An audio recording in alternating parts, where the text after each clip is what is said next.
we turn to our next section. Our next section is OUTA Reflective Circle, Rethinking EMI Teaching with UT Austin and NTNU. To open this important discussion, we are pleased to invite Dr. Yazhu Fan to deliver the welcome and framing remarks. Let's give her a warm round of applause. Well, good morning, everyone. I'd like to extend my warmest welcome to our panelists and the audience. Thank you for joining us to this roundtable session where we will be sharing practical teaching breakthroughs and strategies inspired by the OUTA program. Today our focus is on the real-world challenges and unexpected successes that our panelists have encountered and how they've been able to apply insights from the OUTA program to enhance their EMI teaching practices. Each of our panelists will be having about 2 to 3 minutes to share their experiences. As the moderator, I'll be asking follow-up questions, and we also have other moderators as well. They will also be asking follow-up questions to help us to dive a bit deeper into their stories. After each group of panelists, I will also offer a brief summary of the key takeaways. So for our audience members, I'd also like to highlight a simple framework to help you stay engaged and reflective as you listen today. Feel free to take notes on what inspired me, what challenged my thinking, and what I want to try in my own EMI classrooms. We'll also have some time for audience questions and reflections toward the end of this session, so please keep those thoughts ready. So let's begin for our first round. I'm pleased to introduce our panelists from this session with the moderator, Professor Pao-Hsi.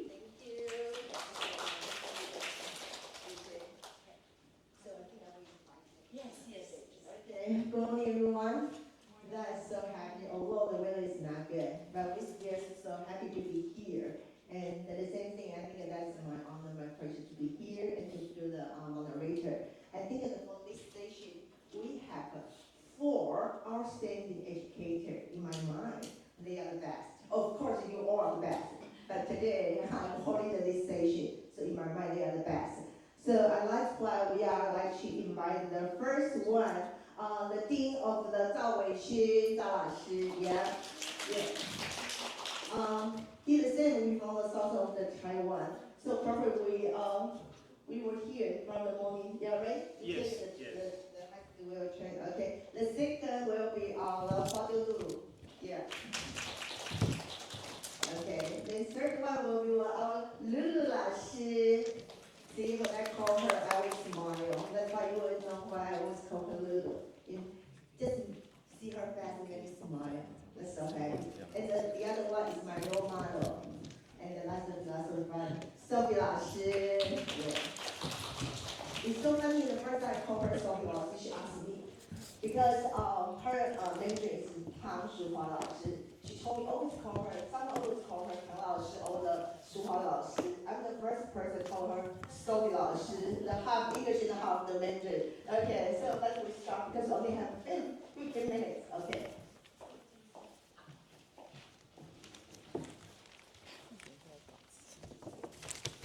Yeah.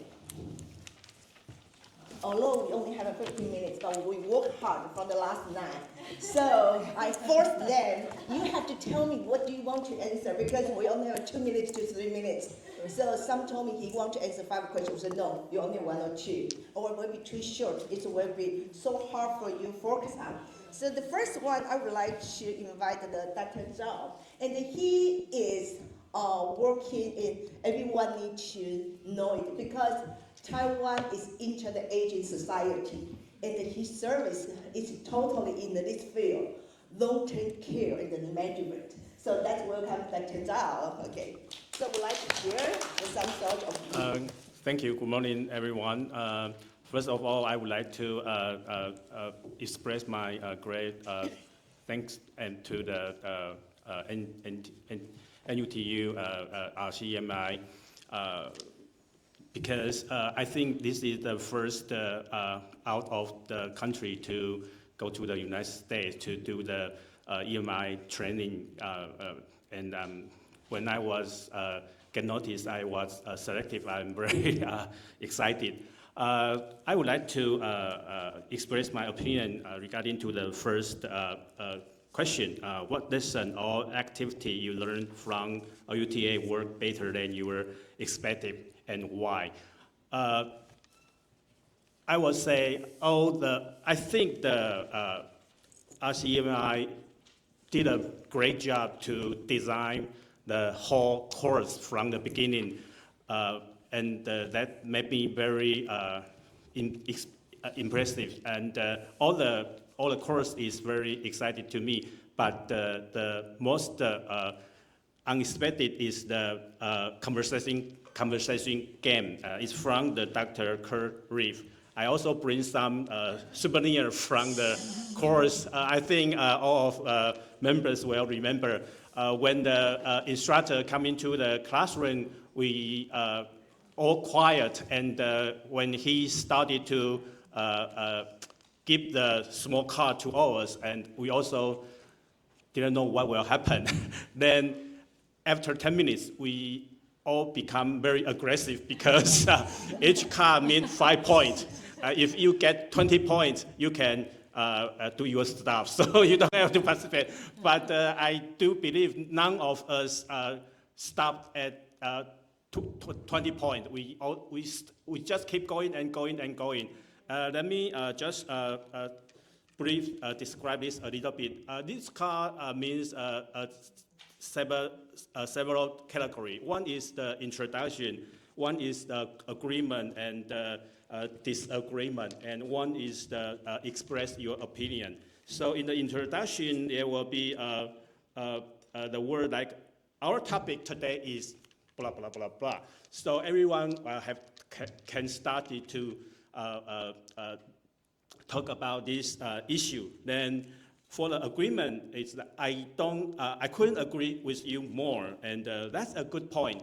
So for shy students or instructor like us, we can have a secret little weapon to start the conversation, and gradually all of us become, I don't want to say very aggressive, but become very enjoy participate this kind of conversation games.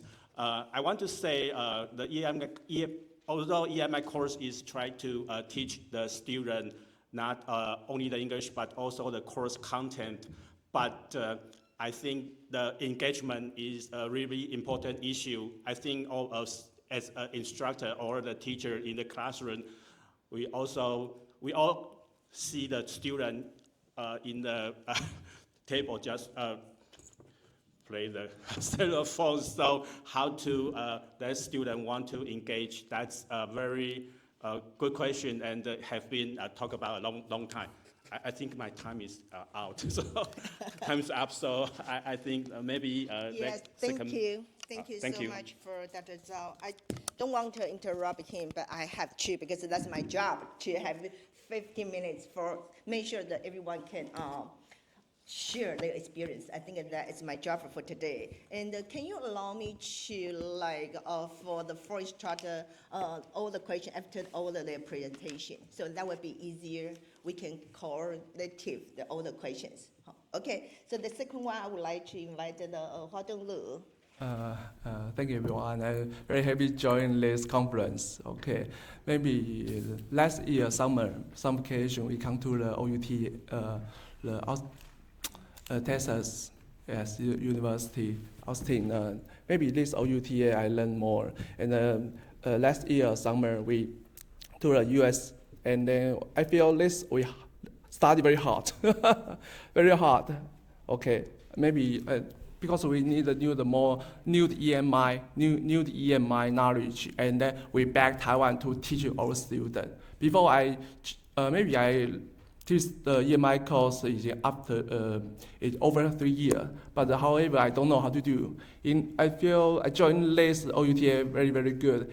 Then US teacher tell us how to do. Yes. And I back Taiwan in this year. I also teach students electrical circuit this course. Okay. And then because I teach students and then I speak English, student fast very good. I don't know how to do. And then OUTA teacher told me, and my course material to them. He helped me study. We need to change my material and add more image and more picture and need more chart. Okay, I use this way. Maybe 1 week I teach student, oh, I can't, I cannot follow you. Okay, I know. Okay, 1 week, 2, and then maybe over 8 weeks, student know how to do. I only speak English in my course, all English. Before I switch to Chinese, switch to English, I feel that's not a good idea. That's not a good idea. I all in my course description, there's knowledge used in English. That's very important. Second, I feel sometimes student English is not better. That's good. He don't know how to do. OUTA professor told us need use image. Then the English quality low student help us know your course. Maybe my course is less circuit knowledge. Let me know this. That's very, very important. And next step, because Dr. Chao told us, need to add activity. Activity also is key point. Let students join our course. That fast is very good. Okay, that's one issue. Second part is maybe in my course with a TA. And TA with student, I feel their mind is very, very fast. I think how to do. Then my TA with the student very, very close. How to do. Before my TA is sometimes provide this course is by material. It's a provider device. Device maybe power supply, maybe Scorpio and more to student and only provide. Because this time I back Taiwan, I know how to do. And then the TA maybe next week we need my course material. I need to TA. After 1 week we did question. You know how to do. Maybe the TA so I don't know. Maybe I don't know. I know I don't know. I teach them teach the TA.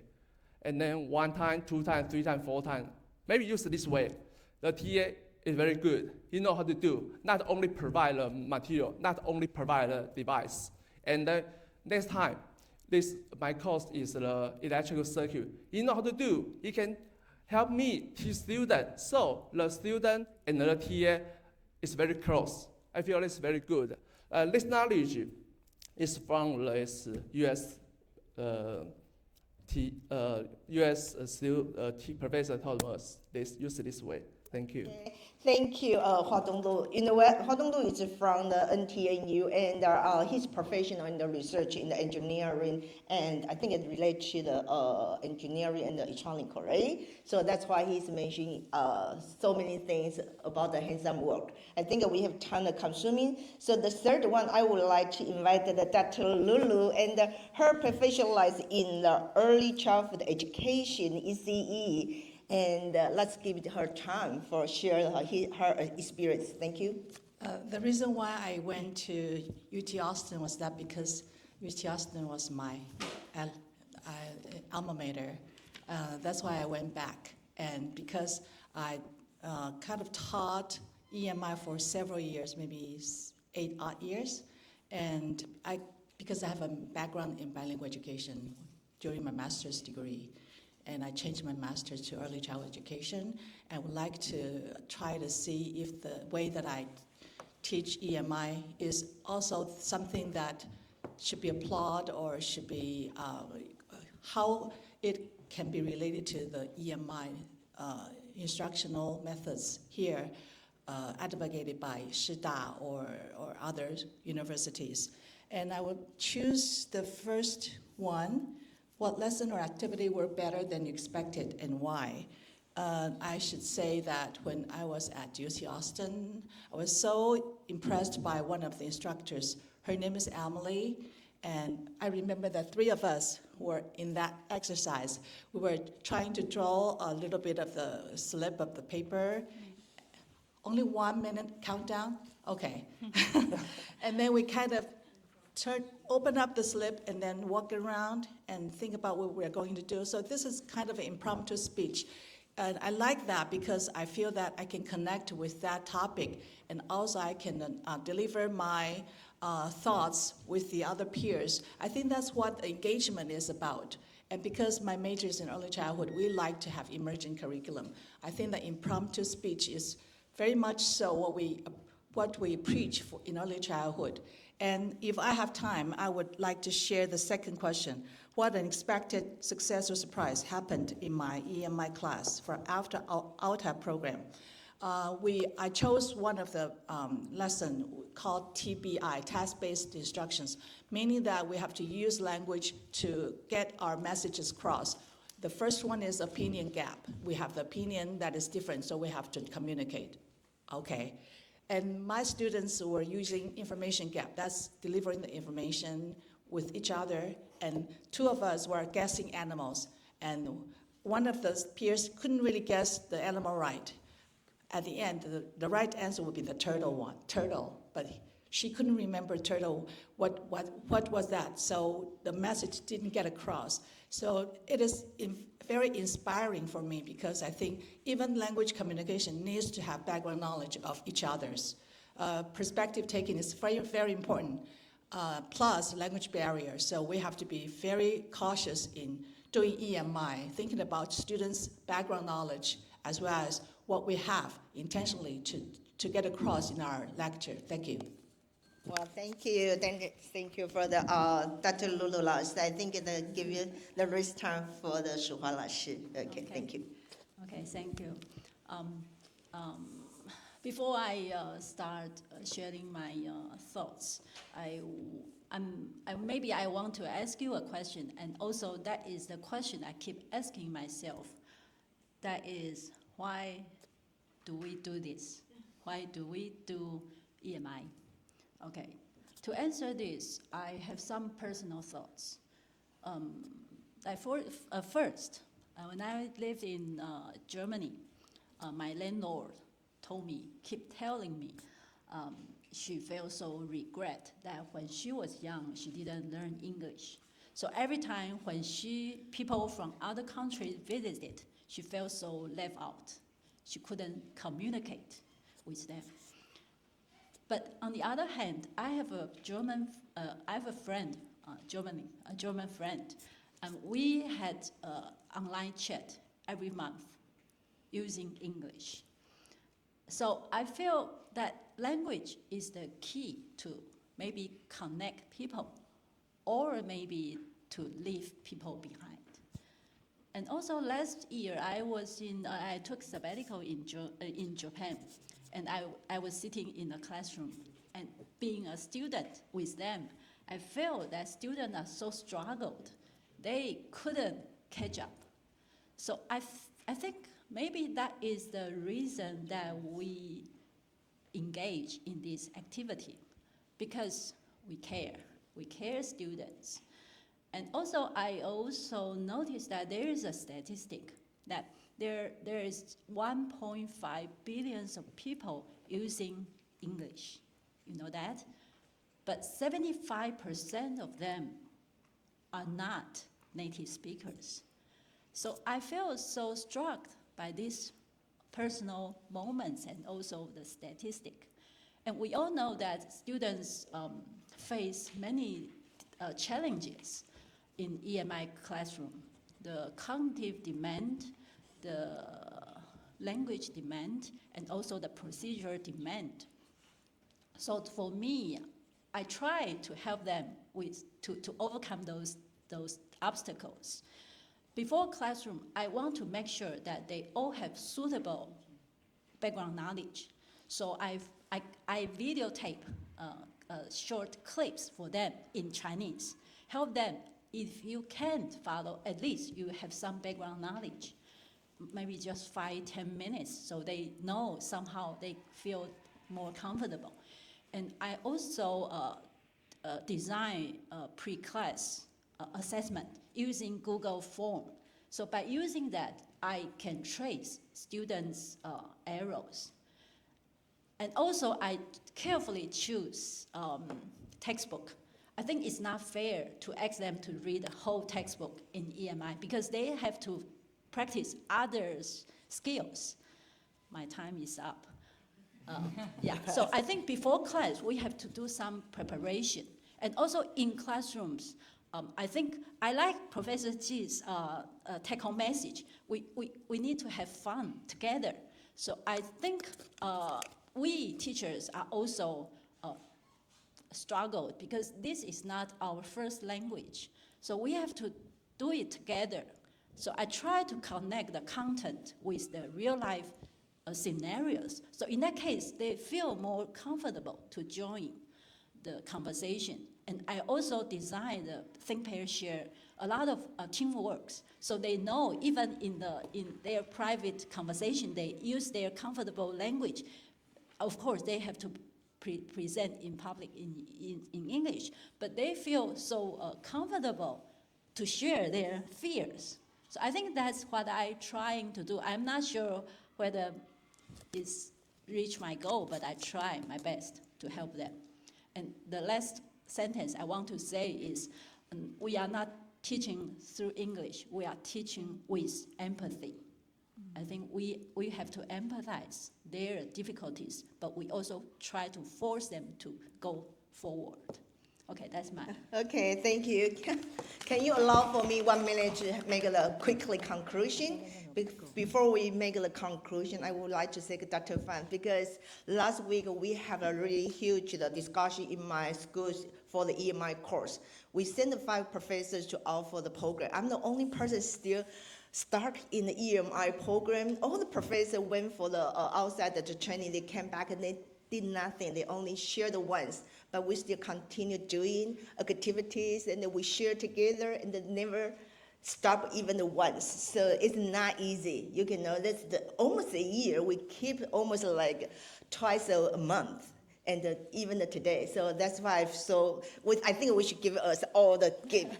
Yeah, that is a great job. And thank you for the Dr. Fan. And thank you, of course, the school really did a great job for us. And quickly for the conclusion, I think Dr. Zhao said, yes, this program is good from the beginning. We have palette, we know each other.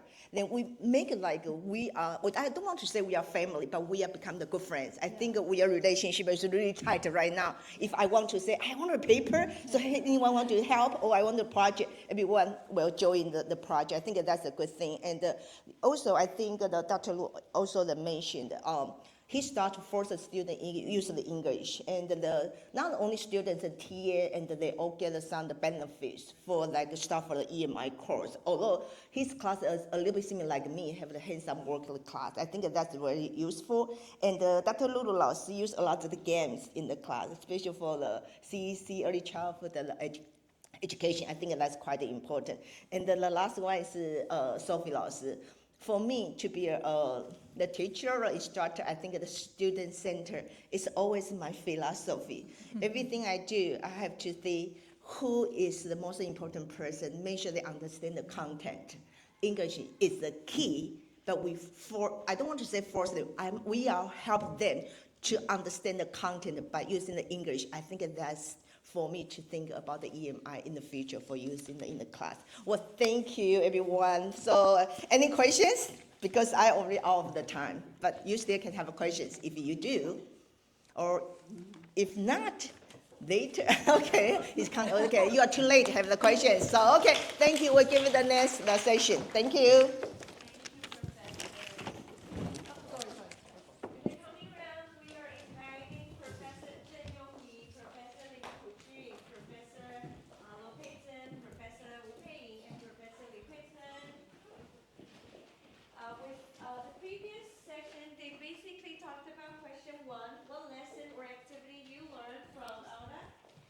and what worked better than you expected. And I think that we got a great chance to hear that before and after moment, right? We as a practitioner in EMI, we are always trying something new. It is because that no one knows how EMI will look like in our context. And here with this session, let's hear them out. Professor Jin, you are the moderator, and the floor is yours now. Hello, sorry. Hello, everyone. I think I'm the good example. So I think it's before the 2 years, I'm the person maybe cannot on the stage and talk like this. But right now I think I can handle it. Okay, cool. Okay, cool. So Professor Lin Ku-Jun and Professor Wen-Chen and Professor Pei-Ying and Hui-Chun. Yeah, all of them we are gathered in OUTA. Right. And I really love and very cherish can get along with them for very long 2 weeks or 3 weeks. And I really love that times. So I would like to pass my mic to Professor Lin, and he would like to share his thinking about the OUTA training. Okay, thank you. So first of all, as you may know, I'm teaching accounting. So in Chinese, there's a joke about accounting. That's forget very soon. 快快忘记, 会计, right? So even in Chinese, it's very hard to learn accounting.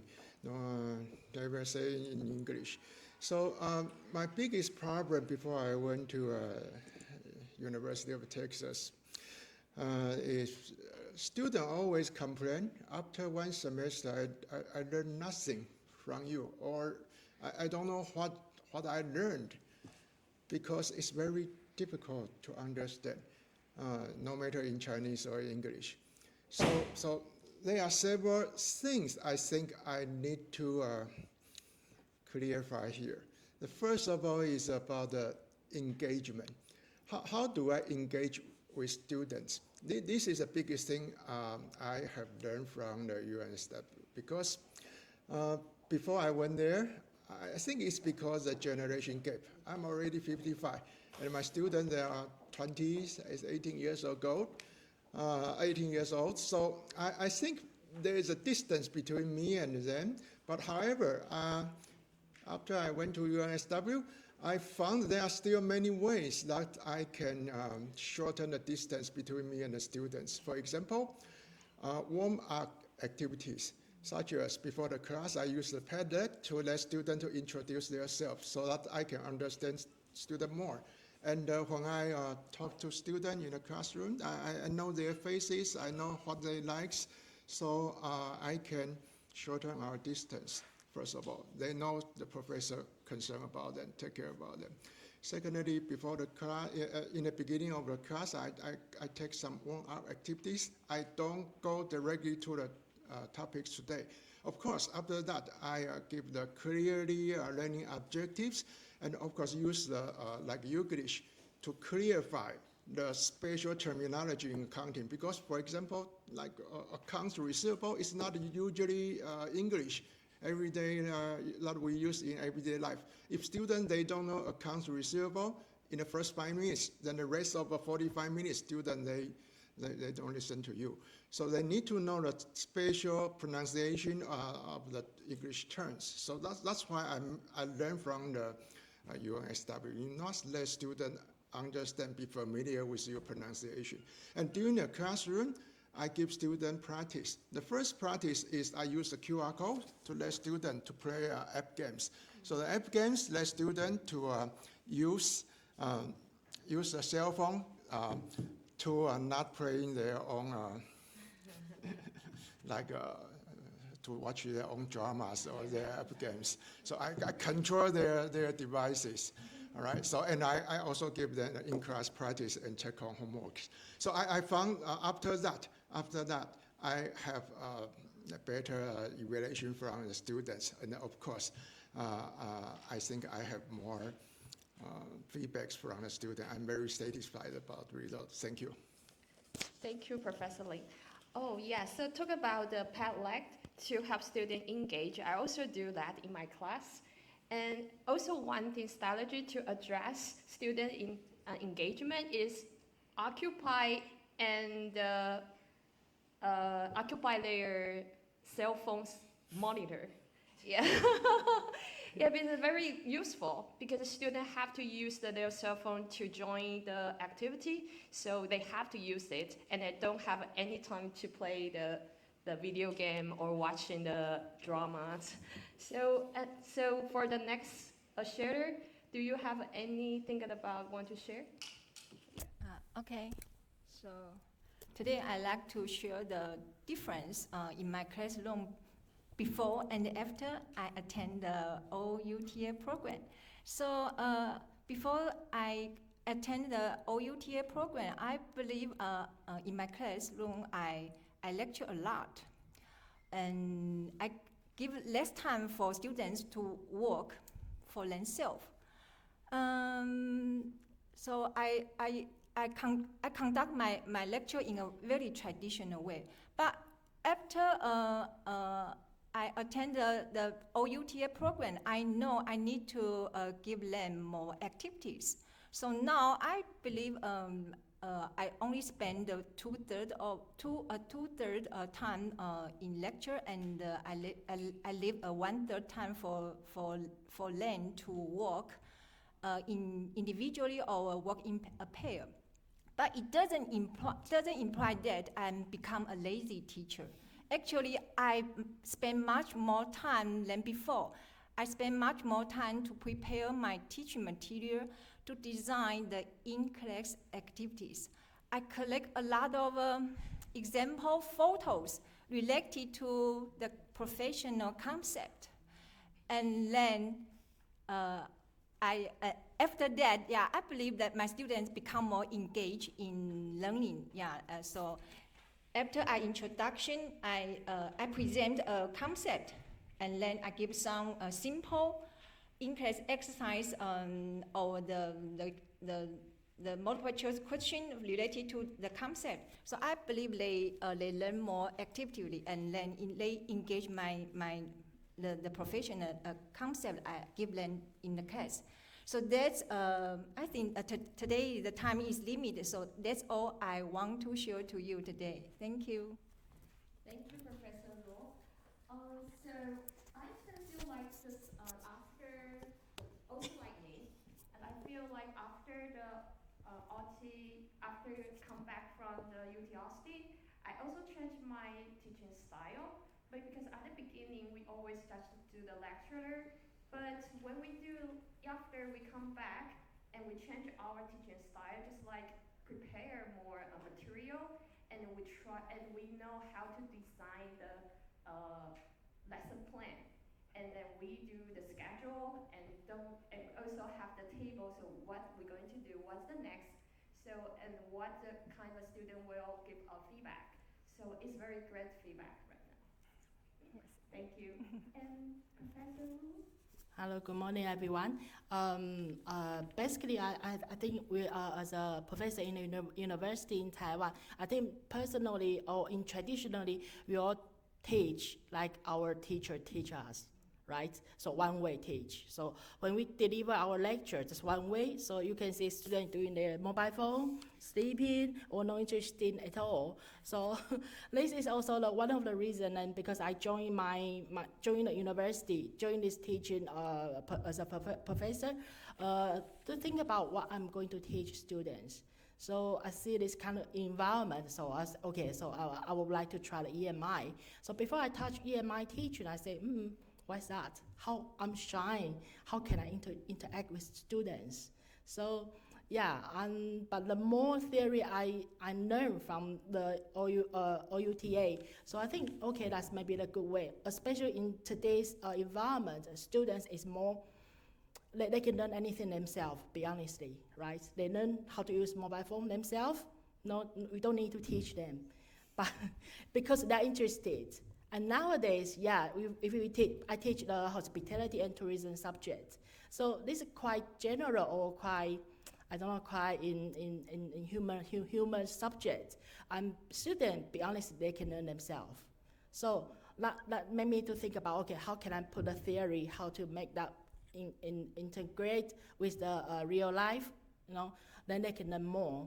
So once I touch the EMI approach, so I think about something like the Professor Laws mentioned that, yes, we can design some activities that students can learn from this kind of activities. Okay, and also, maybe the Dr. Lulu, I also impressed that the 2 minutes prompt speech I learned from OUTA, that's really just to train myself. I also apply this to my class. Once I saw, okay, students, they lost their interest, I said, okay, bring my, bring my materials. Okay, everyone, can you just pick up one and walk around, 1 minute speech, they just wake up. Always focus on me during the class time. So that's also good strategy for that. And also, another thing I would like to thank you, the EMI, sorry. Yeah, so I think that we attend UT Austin, and we come back, and since that 1 year, and then during this time we do have like 2 semesters. We all connect together to have some kind of community meetings, and also I think we do also have an observation class, and that really put us from theory to practice. What we learn from the OUTA and put that in the observation class, I think that's really good practice for us. So I think that thank you so much for this opportunity for this. Thank you. Okay, thank you, Professor Wu. And then, based on your share, I think that's one thing I think about after we learn about from the UT Austin, we can do like effectively planning our training plan and also teach students effectively, right? And then we have more time to do our stuff, right? Enjoy our day, right? So the Professor Lee. Yes. Hello everyone. I want to echo the previous panelists. I want to echo previous panelists about their sharing, and I have the same feeling. And I also want to thank you, the NTNU, for all this program organization, especially the afterwards class observation program. And because I have over 20 years teaching experience, when I prepare my lecture or design the course, even I learn a lot techniques, strategies doing EMI courses. But when I go back to my classroom, it's hard for me to change because I'm stick to that 20 years experience. I can use 1 or 2 strategy, but there's more I can use. So during the class observation, if I watch other people's teaching, I get ideas. Oh, I can do this. I can try that. So that will give me, stir up my ideas. I quite enjoy that. Even with Sensay, when I first applied for using this, I tried myself. Oh, I can do this, but there's only 30 seconds reading something, so I quit. I quit. But when I tried to get interview for other program using NTNU use Sensay to test my English ability, then I realized, oh, you can use this, you can do that. There's so many possibilities. So I learn from other people's experience. That's a good opportunity for me to try different things.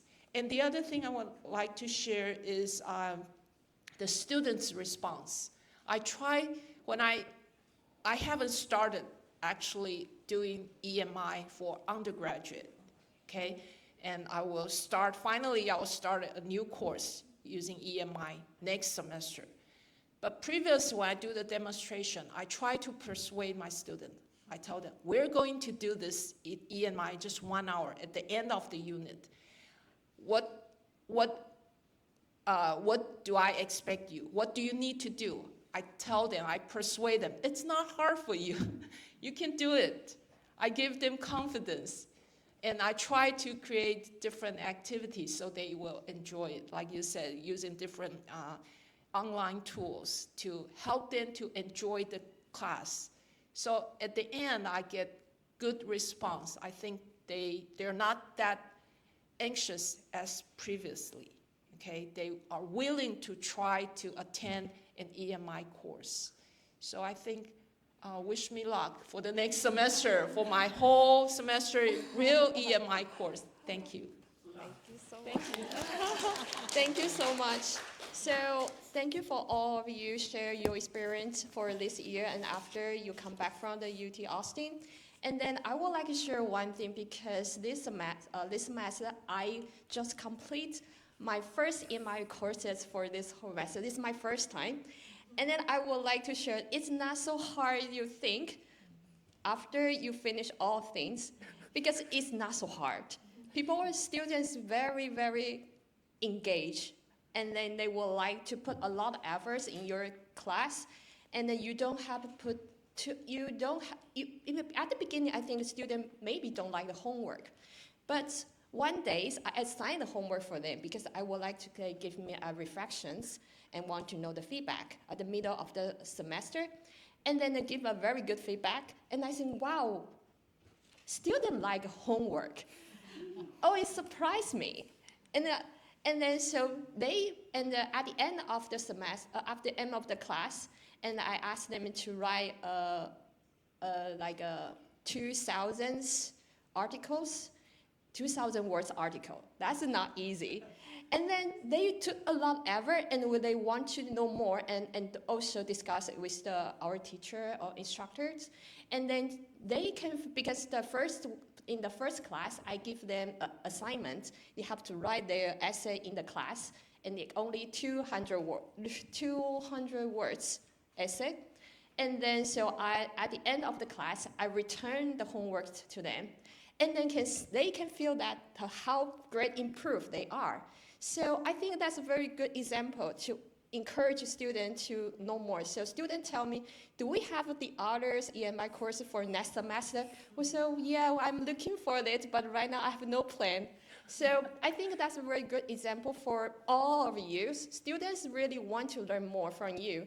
And please, hold on here and then share more and then teach them more. Okay, thank you so much.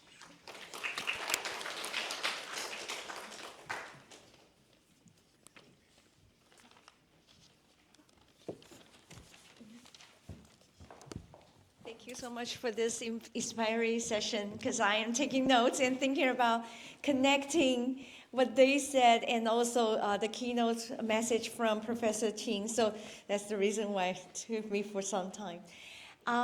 It is a wonderful time for us to move on to our last batch of this cohort that will be moderated by Professor Hsieh Chi-Ming, and then with the panelists of Dr. Sheng-Yen, Professor Lu, Professor Ko-Shan, and Professor Yunru. Yes, please.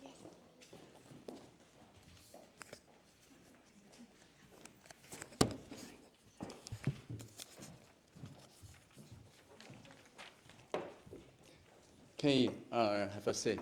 So good day. It's my honor to be here. My name is Chi-Ming Hsieh, and you can call me Alan. I'm from National Zhongqing University.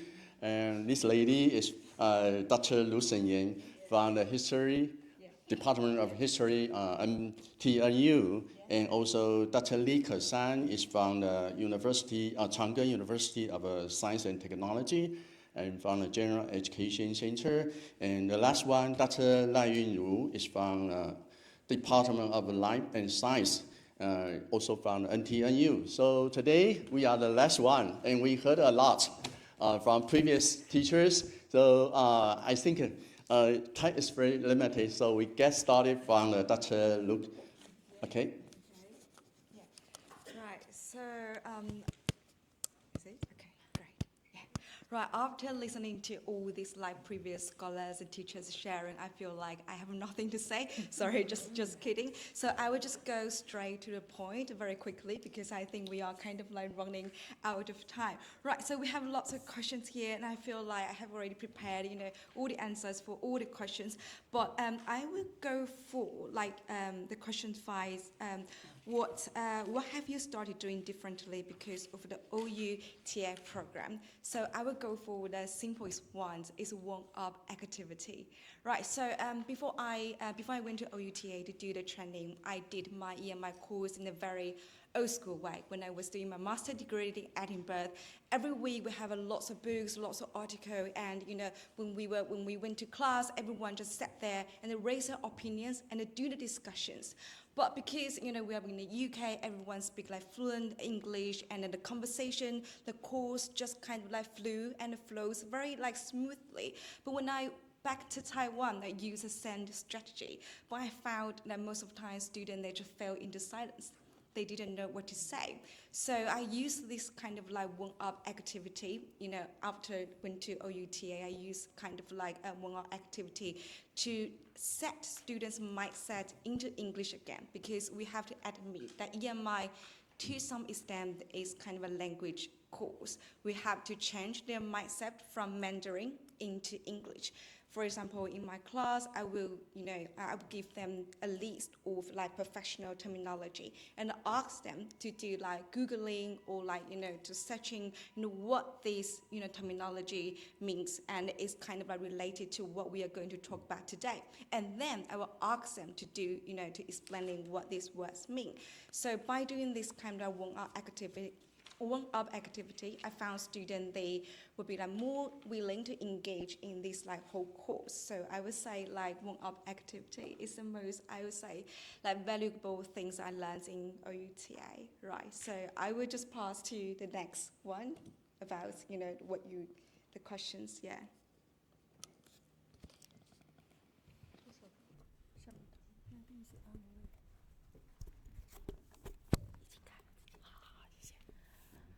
Hi, everybody. I just have 3 points to share with you.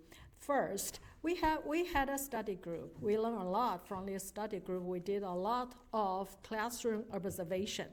One class I went there is neural anatomy, okay? But we got a conclusion that I think EMI is a good way to promote in medical school, because medical courses, all those contexts can be presented in simple sentences. So I think that's a good way to do it. And we decided next week we are going to, next semester we will continue to do this study group, and we try to promote EMI in medical school. That's the first I would like to share with you. The second one is I taught EMI in life education and creativeness and communication. Life education, I think we are doing fine, because students will share their life experiences. It's quite related to their real life. But creativeness and the communication, EMI is kind of a disaster, I think, because it requires advanced English ability. Well, unfortunately, my students don't have it. So I would like to find out some way to, to figure out how to do it. So comes to the third part. I think I will teach AI, become their learning partner. Okay, so next week, the first 2 weeks, I won't teach any context. I will just teach AI, how to use AI. AI becomes your learning partners, and you can use AI to learn or to enhance your English ability. Then we will start the course. So that's the first 3 conclusions we got from our study group. I share with you guys. Thank you. Okay, we move to the last one. That's Lai. Okay. Hi, hello everyone. Is that? Oh, I found it. Yeah. Hello, everyone. Yeah, I'm very pleased to be here today and also be the final one, actually. I think I'm going to repeat everyone's comments, yeah, because, yeah, that's all we learned from this wonderful experience. And so I'm going to just focus a very specific one that really, after this event, I finally learned that the EMI is not a language issue. It's really a pedagogy issue and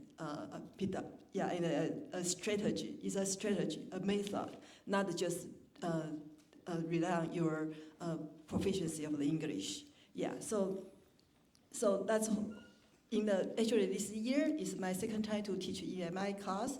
The first year, of course, I have no experience. I just think I can speak English, so I go ahead to teach it. And then turned out I got very well. I still finish the class, but I don't know how much students get. I mean, they absorb how much the material. But for this year, I only finished the half of the material that I prepared in the beginning. Excuse me. Yeah. So, but I make sure that they really get every single points that I want to deliver. Yeah. And also, thanks for the OUTA, the learning process, we learn a lot of the activity. So, but for my course, because it's a literature deliver course, we just deliver the biology, excuse me, a very knowledgeable content discipline there. So actually we cannot use all of the activity that we learn. And so the only good activity that I can apply in this class is discussion. So I give them a lot of opportunity to discuss. So based on the so-called problem-based learning. So I give them the questions first, then they find the answer. And then I find in this way, they really learn by themselves. And then I got my purpose on the EMI. Yeah, so I think just conclude in short, I think that's the biggest changes that I have done after I accept this kind of training course, and hopefully I can deliver this for the future and have a better application in different kind of the courses. Yeah, thank you so much. Okay, thank you. So let me summarize some good points. First of all, is the warm-up is very important. I believe that Dr. Lord's class is very popular, and also the icebreaker, right? Warm up and then relax students and let them not feel so nervous. Then they can gradually move to the good learning. And second one, it is like the study groups among the professors and also sharing, exploring. So I think it is very important strategy. And the last one, especially we use the pedagogy and also the strategy and discussion. So I think these three professors, we have learned and we apply. We have to explore our learning by teaching and together with students, especially the engagement. We apply the student centers, and also we have a scaffolding, and also we have a lesson plan. All of these, I think, is very good for us in the past year. Especially, I remember last year at this moment, we were packaging everything and ready to fly to the UT Austin. But right now we are sitting over here. So it means a lot for us. And well, today we come with the 14 members. It's really like a class is reunion. So we appreciate everything created from the National Taiwan Normal University, and especially with thanks to Dr. Fang's ever and time and put us together, and we have a lot of meeting, not only in North and Central and South, and together, and especially today I represent 4 professors from Taichung. Okay, good to share with us, and also be honored to be the moderator. So thank you so much, and we share everything we together, and thanks for coming. Thank you.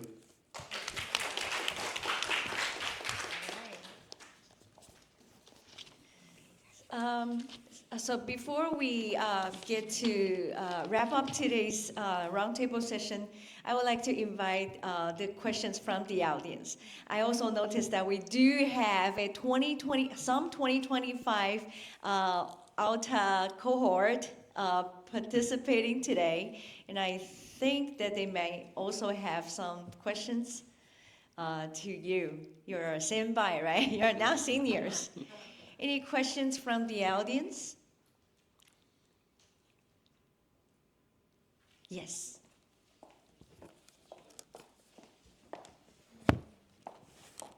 It's on. Yeah, thank you. Actually, I had a question for the previous group. Yes. But it's okay. You can I will just raise it. Maybe you have also insight. Yeah. My question is about using the cell phone during these courses for the students. And now I know that several countries discussing about like banning the cell phones in the high school and so on. But like you mentioned that there were several practices to let the students use the cell phone for the course instead of just silently browsing internet. So I would like to ask if you have a practical experience with this, how to handle the situation with the students using the cell phone in the class, and how to engage them fully for the, for example, 2 hours course. You cannot let them have this kind of activity for 2 hours, right? So I just want to raise this discussion. Thank you. I think that this question goes to. I know who to ask. I think you can ask Pao-Hsi or Yong-Yi's experience. They all use cell phone to teach. The student just use the cell phone to get into the class. So they can only use the cell phone to, go through the process, all the process in the class. So they don't have time to play, by their own. Yeah, I think we can ask them to share. Yeah. Yong-Yi. Yes, yes. Actually, we are the colleague. We are from the same school. Yeah. So, but first of all, I would like to share all my experience use the AI tool to engage in the class. And then, so how to occupy their cell phone is the first things we have to learn. So you have to play a lot of AI tool. And then, but before you play that, you have to teach students how to use it. Because you take time to let students to familiar with the AI tool. And then, so during the whole semester, you cannot use too many AI tools. You just focus 1 and 2, because the first things, it's not free sometimes. Like Slido is not free. Actually, if you want to have the more than 100 participate, it probably have to pay more. And also, if you would like to use Padlet, you only have 3 windows you can use. So you don't have to take too much, or you don't have to teach students too many AI tools. You just stick on 1 or 2, and sometimes we will not use AI tool in whole class. Sometimes we just use bunch of the several times, and maybe it's one activity in the class. But the other activity, like we not use AI, we make students move. Just like use the 4 corners activity. So students can express their idea, they can do debate each other's, and also teacher can join their discussions because they want to win. So they want to fight with you. So also because that activity is very interesting. Students will like to do that because I asked my students about which activity in the class you love to join. They told me 4 corner. So I think maybe AI tool is very interactive, but make the students express their idea and move their bodies and use their brains. They are more like to do that. So I think AI tool maybe is attractive, but actually students more like to express their idea more. Yeah. Cool. Great question. Now, how to engage the students in the classroom so that they can really get hands-on experiences is definitely one thing that you want to transform your classroom into a more student-centered one, right? And let's hear from another example from Professor Wang. Okay, thank you. I'm remembering you because I think that's almost the same question that week we met. So I think I would like to remind everyone. So do you know when's the cell phone developed and what the purpose for that? It's from the United States FBI. The purpose is for learning. It's not for the calling. So if you go back to do any research, you will find out all the phone is find out from FBI and it's for the learning. So that's why lesson plan is quite important, especially in the instructional technology design this program. So I know for my older course, I think a lesson plan is quite important. It's not about student holding the cell phone or not. It's about your lesson plan, when they can use for what. That's the tool. We keep saying the tool. You have to teach a student or tell a student when can use the tools and how to use it. So then you have to know when you have to let the student use it and use the purpose and give a right result. I think that is quite important. And I would like to share the one thing because the last day of my class, unfortunately, it's my computer is broken, right? If that day. And I was so happy. And I was not even one thought, so, oh my goodness, panic, nothing. Because I was trying in the United States, use the cell phone for in the class. Then I told the student, okay, that's your time, take your phone out. Let's we check everything. So they follow it, and then they don't have time to play the game. I know all the professors in their mind, they think the student use the phone to play the game. But you have to use the game become to what they have to learn. For today's course, I think that is my answer for the professors. Thank you. Great answers. Other questions? Yes.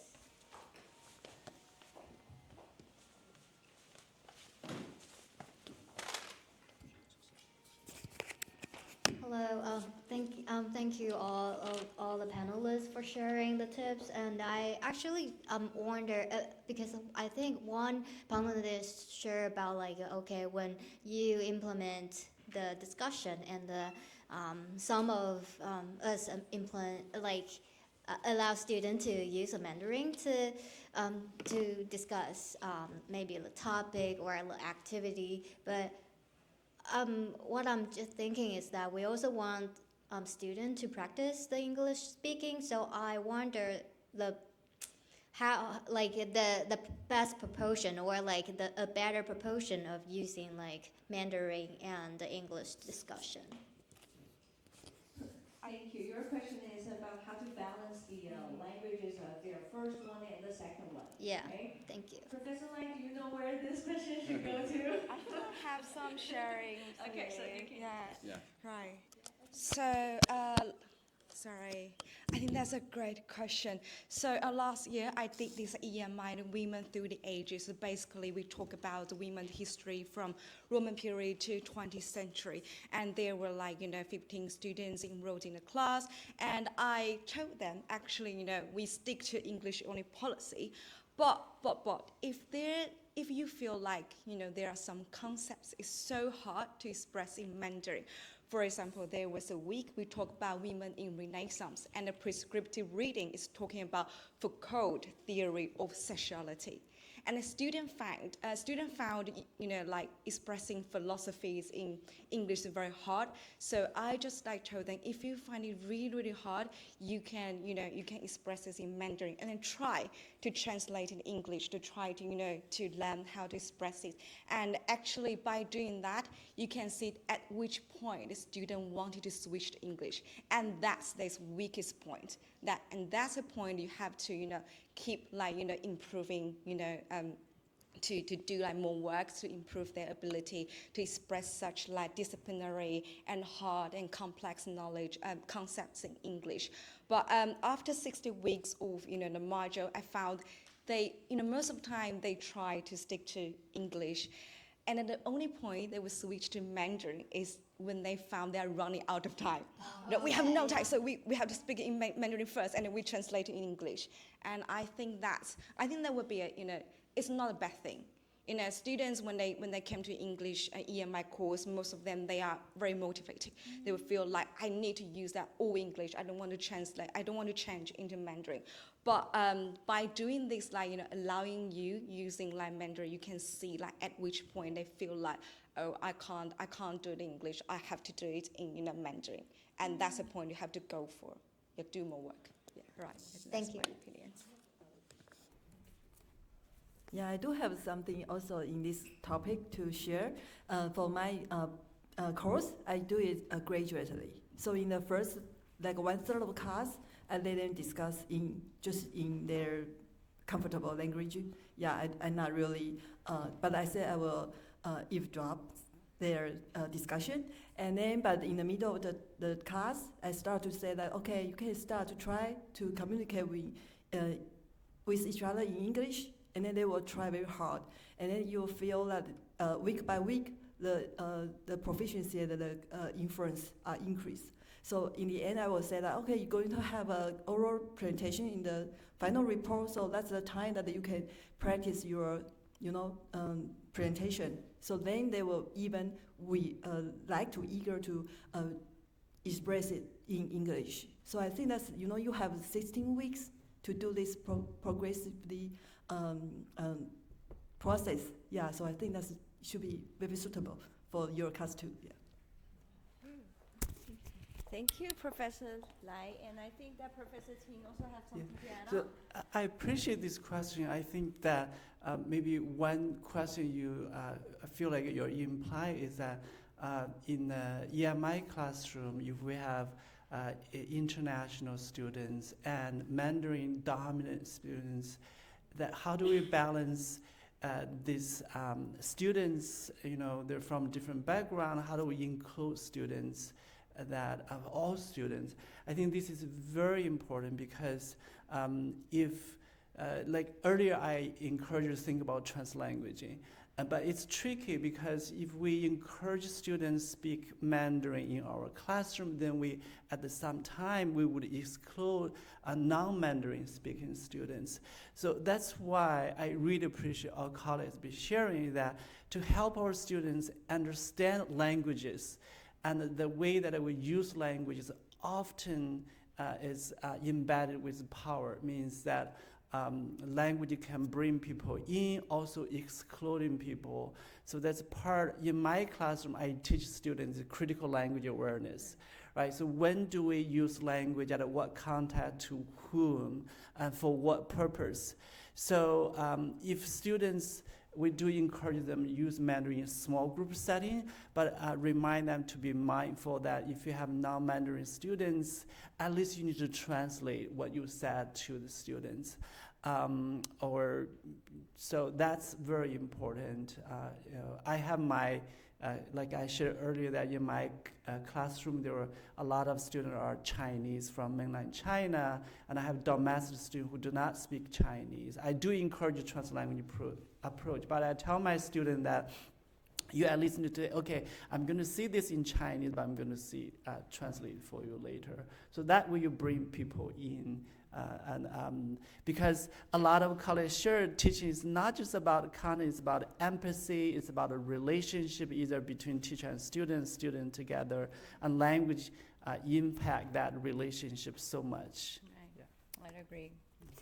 Thank you so much, Professor Ting, for your wonderful insight. I think that the strategies that can be easily used in my class is that I do recasting at all times. So that I got students speaking in Chinese, so I say, are you trying to say this? And I use English to do that.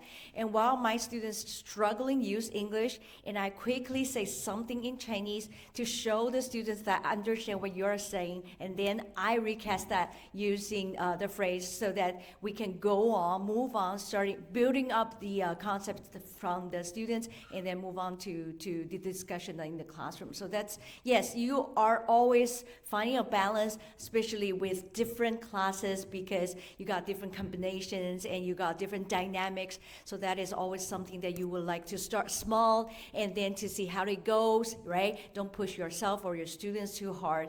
You are working that together. And I think that also goes back to the empathy that we're talking about, right? So that actually boosts a clear awareness of equity in this class. We are actually building on what students have and then interweave that co-constructed understanding all together so that they can also learn not only just from teacher but from everybody's input. So that is the thing that we're talking about. And apparently with the sharing today we got a bunch of not graduates but also experts in this field, EMI. It is because what is EMI? Why EMI is so important in Taiwan? Who knows that? These people know, right? Because they are the practitioner and they are so serious. They put in their heart and souls. For 1 year, you can nearly have a baby. No, you can't have a baby with a year, right? So they are with us with so many babies. So they will later on be our mentor and we will dispatch them to your classrooms as well. I'm speaking about that. I'm so excited. And then, you know what?